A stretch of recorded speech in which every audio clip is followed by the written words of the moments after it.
જય માતાજી। 27 એપ્રિલ શુક્ર કરશે ચંદ્ર નક્ષત્રમાં પ્રવેશ। 10 દિવસ બાદ બદલાઈ જશે આ 3 રાશિનું કિસ્મત।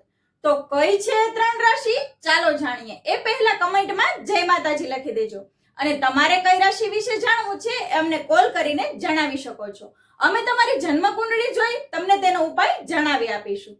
પહેલી રાશિ છે વૃષભ। આ રાશિના જાતકોને રોહિણી નક્ષત્રમાં પ્રવેશ કર્યા પછી શુક્ર વૃષભ રાશિ માટે યોગ્ય કુંડળીના લગ્ન ભાવમાં સ્થિર થશે। પરિણામે આ રાશિના જાતકોને જીવનમાં વિવિધ પ્રકારના લાભ મળવાની સંભાવનાઓ વધશે। આવક માટે ખૂબ જ લાભદાયી રહેશે અને સ્વાસ્થ્ય સારું બનશે। બીજી છે કુંભ રાશિ। શુક્રનો રોહિણી નક્ષત્રમાં પ્રવેશ ફાયદાકારક સાબિત થઈ શકે છે। આ રાશિ માટે શુક્ર યોગ્ય કુંડળીના 11મા ભાવથી ગોચર કરશે। પરિણામે આ રાશિના વ્યક્તિઓ તેમના વ્યાવહારિક જીવનમાં સારો લાભ મેળવી શકશે અને તેના ધંધા વ્યવસાયમાં ખૂબ પ્રગતિ થશે અને નોકરી વ્યાપારમાં નવી તકો મળશે। ત્રીજી છે મકર રાશિ। આ રાશિના વ્યક્તિઓ માટે રોહિણી નક્ષત્રમાં શુક્રનો પ્રવેશ પરંપરાગત રીતે ખૂબ જ શુભ માનવામાં આવે છે।